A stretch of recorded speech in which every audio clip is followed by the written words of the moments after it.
إن الذين هم من خشية ربهم مشفقون والذين هم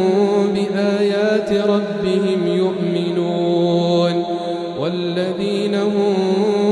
بربهم لا يشركون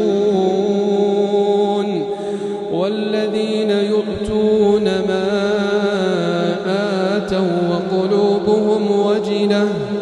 أنهم إلى ربهم راجعون أولئك يسارعون في الخيرات وهم لها سابقون ولا نكلف نفسا إلا وسعها ولدينا كتاب ينطق بالحق وهم لا يظلمون